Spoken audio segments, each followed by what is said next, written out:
আসসালামু আলাইকুম ওয়া রাহমাতুল্লাহি ওয়া বারাকাতুহু। আজকে যে বিষয় নিয়ে আলোচনা করব, আলোচনার বিষয় হলো ক্বাদ আফলাহা মান যাক্কাহা ওয়া ক্বাদ খাবা মান দাসসাহা।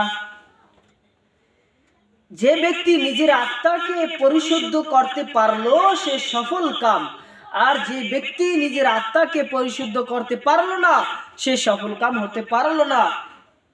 সূরা শামস 9 ও 10 নম্বর আয়াতে বলা হয়েছে আমাদের আত্মা, আমাদের কলব যদি আমরা পরিষ্কার করতে না পারি তাহলে আমরা সফল কাম হতে পারবো না। আমরা কি দ্বারা পরিষ্কার করব এগুলো জানা দরকার আছে না নাই? আমরা জানি না, সেজন্য গুনাহ গুনাহ গুনাহ গুনাহ, হাতের গুনাহ, পায়ের গুনাহ, সগীরা গুনাহ, কবিরা গুনাহ, শিরকে আকবার, শিরকে আসগর। আমাদের আত্মাকে পরিশুদ্ধ করতে হবে কি কির মাধ্যমে? জিকিরের মাধ্যমে, আল্লাহ তাআলার ভয়ের মাধ্যমে, নেক আমলের মাধ্যমে আত্মাকে পরিষ্কার করতে হবে। আর যে ব্যক্তি নিজের আত্মাকে পরিশুদ্ধ করতে পারলো সে সফল কাম, আর যে ব্যক্তি নিজের আত্মাকে পরিশুদ্ধ করতে পারলো না সে সফল কাম হতে পারলো না। যে নামাজ দিয়ে, রোজা দিয়ে, হজ যাকাত দিয়ে, আল্লাহর ভয় দিয়ে, জিকির দিয়ে নিজের আত্মাকে পরিশুদ্ধ করতে পারলো না সে ব্যর্থ, সে সফল কাম হতে পারলো না। আমার কথা না, কোরআনের কথা। তাই আমরা সব সময় আল্লাহ তাআলার জিকির আজগার অন্তরকে সব সময় মানে কি তরতাজা রাখবো, অন্তর জিহ্বাকে। আল্লাহর নবীর কাছে একজন সাহাবী যাইয়া বলে, ও পয়গম্বর, আমাকে এমন একটি কিছু নেক আমল বলে দেন যা করলে আমি দাঁড়ানো অবস্থায়, শোয়া অবস্থায়, হাঁটা অবস্থায় সব সময় জিকির করতে পারি এবং আমার আত্মাকে পরিষ্কার করতে পারি। আল্লাহর নবী বলছেন, তুমি সব সময় জিকির আজগার করতে থাকো, মাওলাকে স্মরণ কর, তোমার আত্মা পরিষ্কার হয়ে যাবে। আজকে আমাদের আত্মা পরিষ্কার নাই। কিভাবে পরিষ্কার নাই? গান শুনতে শুনতে অন্তর নষ্ট হয়ে গেছে, নাটক দেখতে দেখতে অন্তর নষ্ট হয়ে গেছে, গুনার কাজ করতে করতে অন্তর নষ্ট হয়ে গেছে, খারাপ কথা, ফালসা কথা মুখ দিয়া বলতে বলতে অন্তর আত্মা পৌঁছে গেছে। যে জন্য নামাজ ভালো লাগে না, রোজা ভালো লাগে না, হজ যাকাত ভালো লাগে না, ভালো কথাও ভালো লাগে না, ঠিক না? কারণ আমাদের অন্তর নষ্ট হয়ে গেছে। যদি অন্তর নষ্ট না হইতো তাহলে নামাজ ভালো লাগতো, রোজা ভালো লাগতো, হজ যাকাত ভালো লাগতো। এখন সেজন্য কি আমাদের অন্তর নষ্ট হয়ে গেছে। এখন অন্তরকে পরিষ্কার করার মেডিসিন কি? আমরা জানি যে জামা কাপড়ে যদি ময়লা পড়ে, এই ময়লা দূর করার কোনো ওষুধ আছে কি না?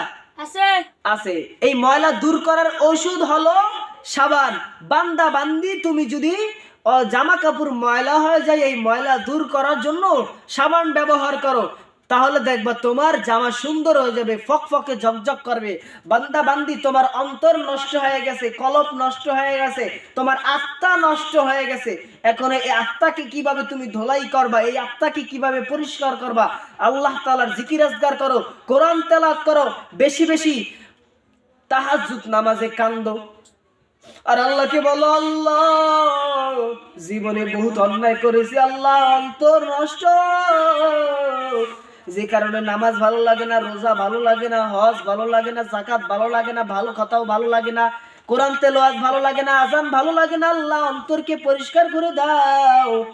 যারা গভীর রাতে উঠে কাঁদে, একটা কথা, অতি একটা কবিতার মতো, অতি গভীর হয় রজনী যখন, নীরবে প্রভুর নাম জপিও তখন, প্রভুর করুণা যদি পাই বাড়ি চাও, গভীর রাতে উঠে প্রভুর গুণগান গাও, প্রভুর করুণা যদি পাই বাড়ি চাও, গভীর রাতে উঠে প্রভুর গুণগান গাও।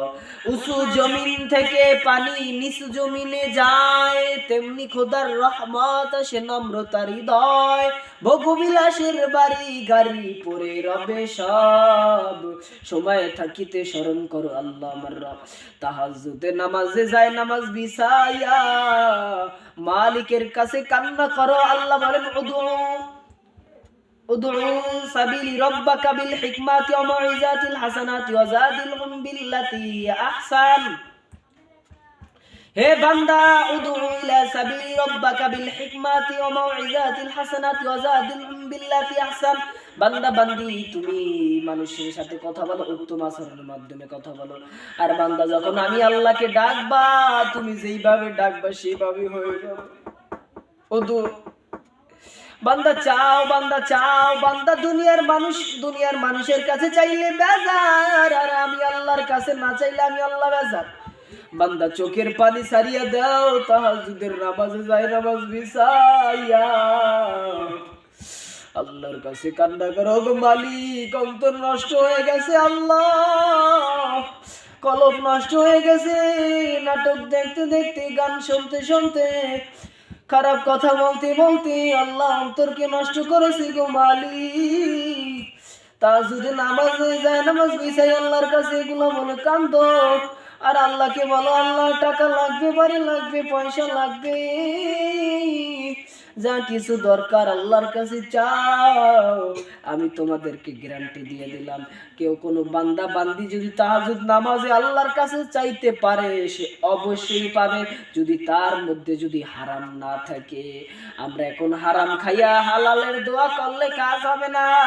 বান্দা যদি হারাম খাইয়া যদি হালালের সন্ধান করো, কাম হবে না। বান্দা আগে হালাল খাইয়া হালালের সন্ধান করো।